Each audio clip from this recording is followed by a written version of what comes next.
샬롬. 오늘은 창세기 42장 말씀을 함께 공부합니다. 드디어 요셉이 형들을 만나는 장이 42장입니다. 41장에서 총리가 된 이후에 바로의 꿈 그대로 7년 풍년과 이어서 흉년이 이어집니다. 흉년이 이어지면서 애굽에만 흉년이 임하는 것이 아니라 전 세계에 흉년이 임하지요. 온 세상에 기근이 심하게 됩니다. 그래서 하나님이 약속하신 가나안 땅도 다르지 않지요. 그래서 요셉의 형들이 애굽으로 양식을 사러 왔을 때 그때 형들을 만나는 장면이 이 42장에 나옵니다. 양식을 사고 돌아갈 때 요셉이 형들의 돈을 그 곡식 각각의 곡식 안에 돈 뭉치를 다시 넣게 되지요. 그래서 42장 장제목은 이렇게 외웁니다. 돈 뭉치 사이. 42장이니까 돈 뭉치 사이에서 만났다. 이렇게 외우시면 돈 뭉치 사건이 있구나 라고 우리가 기억할 수 있겠죠. 우리 1장부터 41장까지 장제목을 함께 보시고 42장 돈 뭉치 사이 이 42장까지 함께 보도록 하겠습니다. 1창조, 이에덴, 3타락, 사살인, 오아담 계보, 육중한 방주, 물로 지롱수, 파라라스한 구름 속의 무지개, 열국백성, 11장 바벨탑, 12장 삼복언약, 13장 롯과 분리, 14장 사해동맹, 15장 횃불 언약, 16장 이스마엘 출생, 17장 할례 언약, 18장 중보기도, 19장 소돔과 고모라 심판, 20장 이방왕 아비멜렉, 21장 이삭 출생, 22장 이삭 번제, 23장 사라 죽음, 24장 이삭 결혼, 25장 팥죽이요, 26장 우물판 이유, 27장 별미 이치, 28장 두팔 돌베개, 29장 야곱 결혼, 30장 새빵살이, 31장 귀향, 32장 야복강, 33장 형제 상봉, 34장 디나 강간, 35장 엘베델, 36장 에서족보, 37장 꿈쟁이 요셉, 38장 38선 유다와 다말 사건이죠. 39장은 요셉의 애굽 생활입니다. 애굽 생활. 40장은 술 맡은 관원장과 그리고 똥 맡은 관원장 꿈을 해몽해 주는 사건이 나오죠. 41장은 바로의 꿈을 해몽해 주므로 총리가 되어지는 애굽 총리가 되는 그 장이 41장의 내용이었습니다. 총리 사역을 시작하면서 바로 준비되어진 사역이 시작을 하지요. 먼저 42장을 나누기 전에 우리가 요셉을 통해서 한번 좀 돌아보고 또 깨닫게 되고 또 우리가 닮아가야 될 모습이 무엇이 있을까 여러 가지 부분을 이야기할 수 있지만 특별히 요셉에게는 무너지지 않은 틀이 있었다라는 겁니다. 프레임이 있었다는 거지요. 이 틀은 뭘까요? 하나님에 대한 틀입니다. 믿음과 신앙에 대한 틀입니다. 이것은 언제 형성이 됐을까? 자, 이 틀이 얼마나 중요한지요. 요셉에게는 17년 동안의 야곱과 함께하는 그 생활 가운데 아마도 요셉을 통해서 하나님에 대한 신뢰와 하나님에 대한 믿음에 대한 그 프레임이 형성이 된 것 같아요. 그래서 형제들에게 팔려서 노예로 팔려왔어도 그 프레임이 깨지지 않습니다. 만약에 그 프레임이 깨져버린다면 요셉은 원망하고 불평하고 그 인생에서 끝났을 겁니다. 그런데 그에게 갖춰져 있던 그 하나님에 대한 믿음에 대한 그 틀이 깨어지지 않음을 통해서 그는 노예로 있었지만 그 틀 안에서 하나님의 신뢰하면서 떠나지 않았지요. 그렇기 때문에 하나님이 함께 할 수 있었고 복을 누릴 수 있었습니다. 더 나아가서 노예 자리가 아니라 죄수의 신분으로 떨어졌을 때도 마찬가지입니다. 더 놀라운 건 뭐냐면 총리가 된 다음에 요셉의 모습입니다. 여전히 바닥까지 내려갔던 인생이어서 가장 높은 자리까지 올라가는 인생이 되었지만 그가 가지고 있었던 신앙의 틀이 전혀 달라지지 않습니다. 이것이 요셉이 요셉되게 했던 모습이지 않을까요? 우리가 가지고 있는 하나님에 대한 틀이 있습니까? 믿음의 틀이 있습니까? 절대로 변하지 않는, 내가 있는 상황과 환경과 처지와 위치에 따라 변하지 않는 그 프레임을 가지고 계십니까? 이것이 정말 중요합니다. 우리가 다시 한번 우리 스스로를 돌이켜보고 나에게는 어떠한 것에도 움직이지 않는, 또 변화되지 않는, 그리고 하나님을 신뢰하는 그 프레임이 있는지, 그 믿음과 고백이 있는지 돌이켜볼 필요가 있습니다. 요셉은 이제 총리로서의 역할을 감당하고 두 아들을 통해서 자신의 애굽 생활을 보상받았다는 그 고백을 하지, 하나님께로부터. 근데 이제 42장이 넘어오면 형제들을 만나게 됩니다. 그러면서 그가 잊지 않았던 그 꿈이 이루어짐을 눈으로 직접 확인해요. 그런데 42장을 먼저 들어가기 전에 우리가 꼭 기억해야 될 것은 그 꿈이 형들이 자기 앞에 무릎 꿇고 절하는 것이 그의 꿈이 이루어지는 것이었을까요?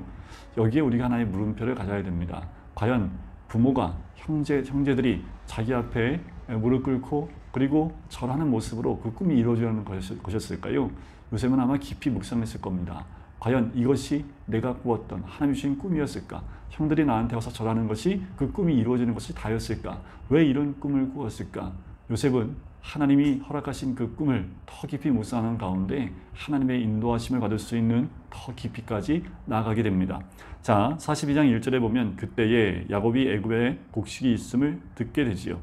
곡식이 있음을 보고 있습니다. 보게 되는 거지요. 자, 야곱이 곡식이 있음을 듣고 형제들을 보냅니다. 그 아들들, 요셉의 형제들을 보내요. 베냐민을 뺀 10명의 형제들을 이 애굽으로 보냅니다. 여기서 이렇게 군번을 치지 말고 양식이 있는, 곡식이 있는 이 애굽으로 가서 사가지고 오라고 얘기를 해요. 4절에 보면 베냐민을 함께 보내지 않는데 그 이유는 그도 잃어버릴까 두려워하기 때문입니다. 자, 5절 끝에 보니까 이렇게 나옵니다. 가나안 땅에 기근이 있습니다. 하나님 약속하신 땅인데 거기서 기근이 있어요? 그래요, 있습니다.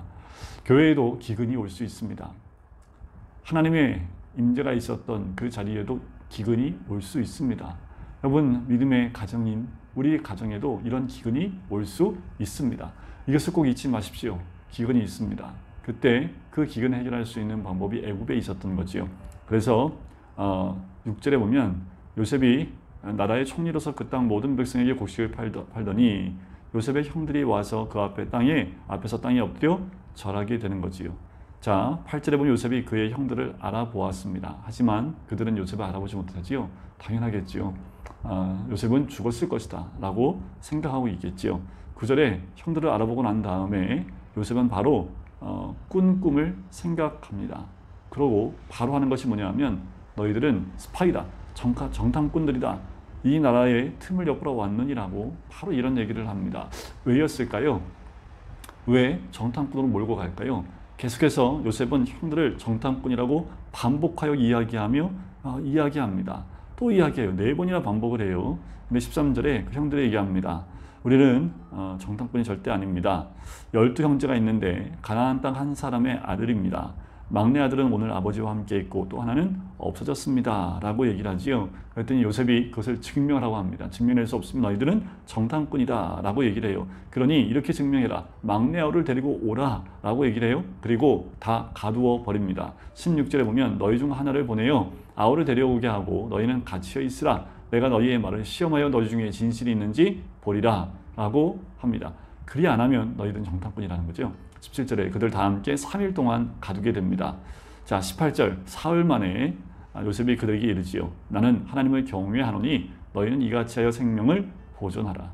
여전히 이 형제들은 하나님을 경외한다는 그 말에 별로 신경을 쓰지 못합니다.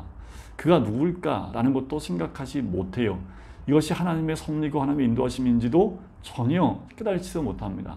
그만큼 야곱과 그 요셉의 형제들, 야곱의 아들들은 하나님으로부터 멀리 떨어져 있는 이들의 모습을 우리는 깨달을 수 있습니다. 19절 너희가 확실한 자들이면 너희 중 한 사람만 오게 가두고 가서 가족들의 집안의 굶주림을 구하고 너희 막내 아우를 데리고 내게로 데리고 오라고 얘기를 하지요. 그러면 그것이 진실일 줄 알겠다고 합니다. 그래서 21절에 우리가 아우의 일로 말미암아 범죄였도다.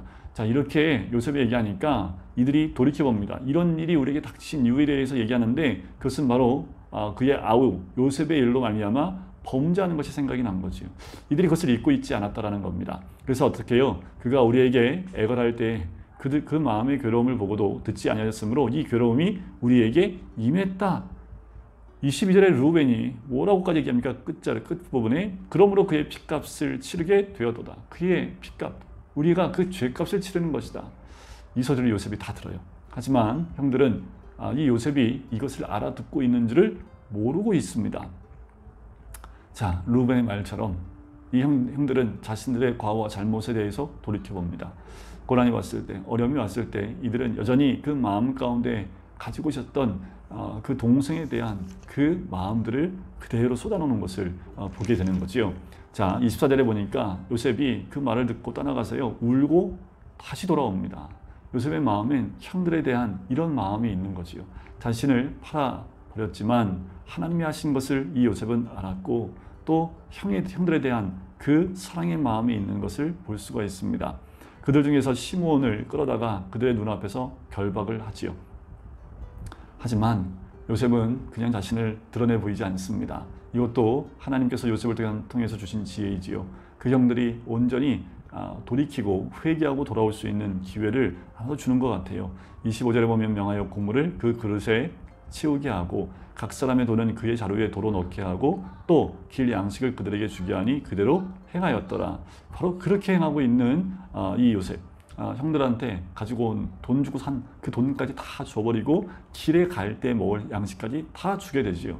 자, 이들이 떠나서 얼마간 가다가 이제 쉬는 여관에서 한 사람이 무엇을 먹으려고 아마 했던 것 같죠. 나귀에게 먹이를 주려고 풀어왔는데 그 안에 돈이 있는 거예요. 자, 28절에 보니까 돈이 그 안에 있는 걸 보고 그들이 떨기 시작을 합니다. 그러면서 이렇게 얘기하죠. 28절 끝에 하나님이 어찌하여 이런 일을 우리에게 하셨는고. 드디어 하나님 찾기 시작을 합니다. 이런 고난을 하나님 주신 이유가 무엇이냐 라고 하나님 앞에 하나님의 이름을 또 하나님 앞에 무릎 꿇는 이들의 모습을 봐요. 하지만 어쩔 수 없습니다. 이미 떠나왔기 때문에 돌이킬 수 없습니다. 그래서 그냥 그 모습 그대로 집으로 돌아오지요. 그 야곱에게 이 모든 일들을 다 이야기를 합니다. 35절 각기 자루를 쏟고 본즉 각 사람의 돈 뭉치가 그 자루 속에 있는지라. 애굽에서 있었던 사건을 다 이야기하면서 돈 뭉치까지 다 돌려받아서 온 것까지 얘기를 해요. 그랬더니 36절에 그들의 아버지 야곱이 그들에게 이르되 너희가 나에게 내 자식들을 잃게 하도다. 요셉도 없어졌고 시몬도 없어졌거늘 베냐민을 또 빼앗아 가고자 하니 이는 다 나를 해롭게 함이로다. 야곱이 여전히 하나님의 뜻을 깨닫지 못하는 야곱의 모습을 봅니다. 아버지로서의 모습, 그리고 아버지로서 그 모든 가족들을 보살펴야 되고 결정해야 될 결정권자였던 야곱은 여전히 아직도 매여 있는 모습들을 보게 되는 거지요. 하나님 앞에 무릎 꿇고 기도하지 못하는 야곱입니다. 깨닫지 못하는 야곱입니다. 언제까지 야곱의 모습으로 살아가는지 모르겠어요. 이스라엘의 이름이 아닌 야곱의 모습으로 지금도 등장하는 것을 봐요. 오죽하면 르우벤이 얘기합니다. 내가 그를 아버지께로 데리고 오지 아니하거든. 베냐민을 데려갔다가 그를 데려오지 아니하거든. 내 두 아들을 죽이소서. 그를 내 손에 맡기소서. 내가 그를 아버지께로 데리고 돌아오리이다. 라고까지 르우벤이 간청하여 이야기를 하지만 야곱이 허락하지 않습니다. 베냐민까지 없어지면 자기는 수월에 내려가는 것 같이 슬퍼질 수밖에 없고 또 나는 그렇게 낭망할 수밖에 없음을 이야기하며 베냐민을 떠나보내지 않는 그 모습으로 42장이 마무리됩니다. 요셉이 형제들을 만난 장면, 그리고 그 가운데 이들을 돌려보냈지만 여전히 한 명을 부여잡고 베냐민을 데리고 올 때까지 시므온을 감옥에 넣어놓고 그들이 가져왔던 돈까지 다 돌려주고 양식까지 주고 베냐민을 데리고 오기를 원했던 요셉의 모습이지요. 이제 43장에 가면 다시 베냐민을 데리고 애굽으로 내려가는 그 형들의 모습이 나오게 됩니다. 그리고 형제들이 다시 요셉을 알아보게 되어지는 그 과정들, 그리고 야곱을 다시 이 요셉이 만나는 그 과정들이 이제 말씀 가운데 등장하고 만나게 됩니다. 여러분, 요셉의 모습은 정에 이끌리지 않고 또 그 순간마다 아마도 울면서 기도하지 않았을까요? 그리고 이것을 인도하고 섭리하시는 하나님의 손길을 이 요셉은 깨닫게 됩니다. 그래서 그 순간에도 지혜롭게 형들에게 대하고 있는 모습을 보게 되지요. 그리고 그 동생 베냐민까지 또 아버지 야곱까지 만날 수 있는 그 길을 열고 있는 요셉의 모습을 봅니다.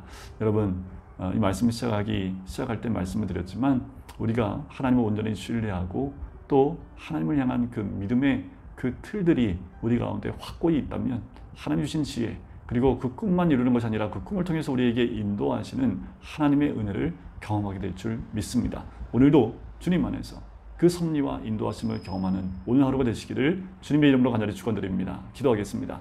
하나님 감사합니다. 요셉이 드디어 총리의 사역을 감당하며 이제 형들을 봅니다. 그 꿈이 이루어진 것을 확인합니다. 그럼에도 불구하고 그 형들이 돌이키고 회개하고 돌이켜 돌아오기를 원하는 요셉의 모습을 봅니다. 요셉은 어느 위치에든 변함이 없는 하나님을 신뢰하는 그 믿음 가운데 있었던 것처럼 하나님, 우리도 그 하나님을 온전히 믿고 신뢰하는 그 믿음의 틀들이 깨어지지 아니하는 믿음의 사람들이 될 수 있도록 축복해 주시옵소서. 감사드리며 예수 그리스도의 이름으로 기도드립니다. 아멘.